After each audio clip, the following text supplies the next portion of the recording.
اور پھر صحیح بخاری کی روایت میں ہے، سیدنا حضرت امیر معاویہ رضی اللہ تعالیٰ عنہ اس حدیث کے راوی ہیں، حضور سید عالم نور مجسم صلی اللہ علیہ وآلہ وسلم نے ارشاد فرمایا، من یرد اللہ بہ خیرا یفقہہ فی الدین، اللہ تبارک و تعالیٰ جس سے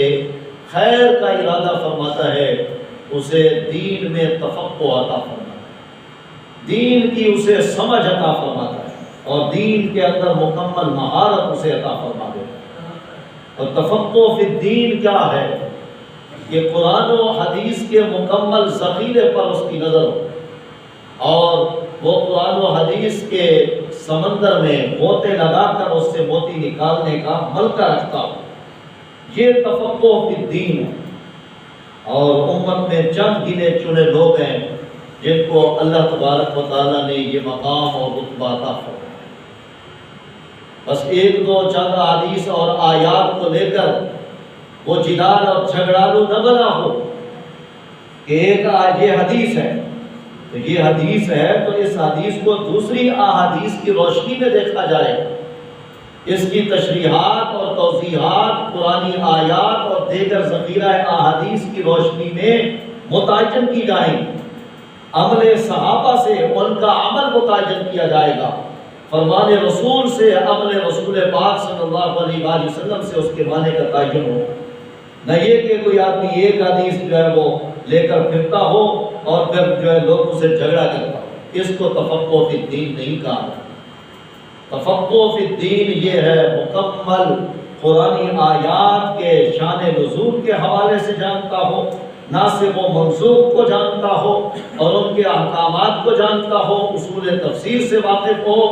اور پھر ذخیرہ احادیث کو جانتا ہو، اصول احادیث کو جانتا ہو، اصول فقہ کو جانتا ہو، قرآن و احادیث کے مکمل جو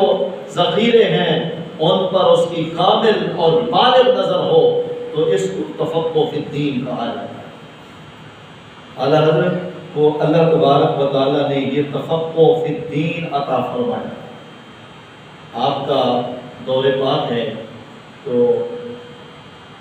آپ کا جو فقہی ذخیرہ ہے آج امت کے پاس انسائکلوپیڈیا کی صورت میں 30 جلدوں میں اعلیٰ حضرت کا فقہی ذخیرہ فتاوی رضویہ کی صورت میں موجود ہے، العطایہ النبویہ فی الفتاوی الرضویہ۔ تو آپ کی بارگاہ میں ایک فتویٰ آیا کہ ہمارے علاقے میں یہ رواج ہے کہ صبح کی اذان کے ساتھ درود تاج پڑھتے ہیں، تو درود تاج میں الفاظ ہیں دافع البلاء والوباء والقحط والمرض والالم، اور اس میں حضور علیہ الصلوۃ والسلام کے حوالے سے یہ صفات لائے گئے۔ آپ کی صفتیں یہ بیان کی گئی کیا کہ آپ دافع البلاء، بلاؤں کو آپ ٹالنے والے ہیں، والوباء، وباؤں کو آپ ٹالنے والے ہیں، والقحط، اور قحط کو آپ دور کرنے والے ہیں، والمرض، بیماریوں کو آپ دور کرنے والے ہیں، والعلم، اور دردوں کو آپ دور کرنے والے ہیں۔ تو یہ سامنے جو ہے درود تاج لکھا ہوا موجود ہے، اس میں یہ صفات حضور علیہ الصلوۃ والسلام کی آتی ہیں۔ تو اب ہم اگر تھوڑا سا کام کر لیں چھوٹا سا تو ہم چاہتے ہیں اس کا ہمارا جو بڑا نام وہاں پر لکھا ہوا ہونا چاہیے۔ اب جس بزرگ نے یہ درود تاج لکھا اس کا نام جو ہے نہیں معلوم۔ امت درود تاج کو اپنے لبوں پہ سجاتی ہے، امت اپنی زبانوں کو درود تاج کی چاشنی کے ساتھ شیریں تو کرتی ہے، مگر انہیں نہیں معلوم کہ یہ کس بزرگ نے لکھا ہے۔ اتنا جانتی ہے کہ جس بزرگ نے بھی لکھا ہے اخلاص سے لکھا ہے، محبتوں کے تحفے حضور کی خدمت میں پیش کیے، لہذا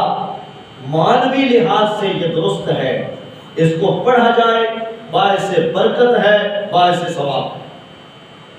تو آپ کی بارگاہ میں یہ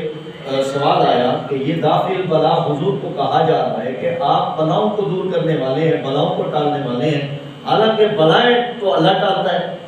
تو یہاں حضور علیہ الصلوۃ والسلام کو کہا جا رہا ہے، تو ہمارے علاقے کے کچھ لوگ اس پر اعتراض کرتے ہیں اور کہتے ہیں کہ یہ تو اللہ کی صفت حضور کے لیے مانی جا رہی ہے، یہ تو شرک ہے، تو آپ کے درود میں ہی شرک ہے، لہذا اس کو بند کرو، اس کو نہ پڑھا۔ تو اعلیٰ حضرت عظیم البرکت رحمۃ اللہ تعالیٰ علیہ نے اس کا جو جواب لکھا وہ پوری کتاب بن، اور آپ نے پھر اس کتاب کا نام رکھا الامن والعلا لناعت المصطفیٰ بدافع البلا۔ تو اعلیٰ حضرت عظیم البرکت رحمۃ اللہ تعالیٰ علیہ نے اس میں تحقیق کے دریا بہا دیے، اور آپ کا فتویٰ بس یہ نہیں ہوتا تھا کہ انہوں نے پوچھا کہ کیا یہ جائز ہے تو آپ نے یہ کہ جائز ہے یا ناجائز ہے، بس اتنا جواب نہیں ہوتا تھا، آپ اس پر ایک تحقیقی مقالہ لکھتے تھے۔ ایسے تو فتاوی رضویہ کی 30 جلدیں نہیں بن گئی، آپ نے اس ایک سوال کے جواب میں 60 قرآنی آیات کے حوالے دیے اور 300 احادیث مبارکہ آپ نے اس حوالے سے درج فرمائی کہ حضور سید عالم نور مجسم صلی اللہ علیہ وآلہ وسلم اللہ تبارک و تعالیٰ کی عطا سے دافع البلا بھی ہیں، مشکل کشا بھی ہیں اور حاجت روا بھی ہیں۔ 60 قرآنی آیات کا حوالہ ہے اور اس پر 300 احادیث مبارکہ کا حوالہ ہے، اور آخر میں پھر حضور علیہ السلام کے اختیارات پر آپ نے بات کی کہ حضور علیہ السلام کو اللہ تعالیٰ نے تکوینی امور میں اور تشریعی امور میں آپ نے جو اللہ کے حبیب کو اللہ تعالیٰ نے اختیارات عطا فرمائے۔ فرمایا کہ حضور علیہ السلام نے کیا بلاؤں کو نہیں ٹالا؟ کیا آپ نے وباؤں کو نہیں ٹالا؟ کیا آپ علیہ السلام کی دعاؤں کے برکت سے کاٹ سالیاں ختم نہیں ہوئی؟ کیا آپ علیہ السلام کی وجہ سے مشکل حل نہیں ہوئی؟ تو آپ نے وہ سارے احادیث کے جو حوالے تھے 300 احادیث اس ایک سوال کے جواب میں آپ نے کوٹ فرمایا،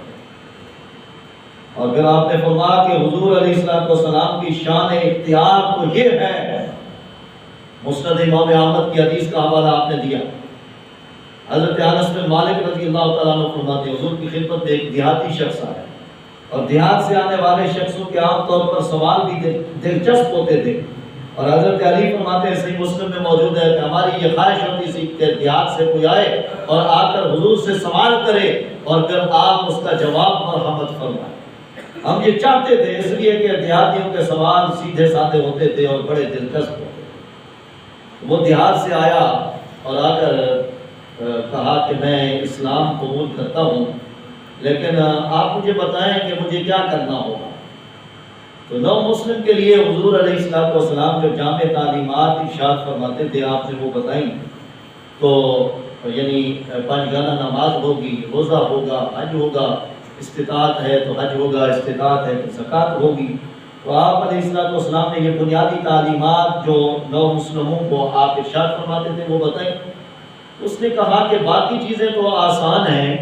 ذرا نماز میں تھوڑی تخفیف ہو جائے،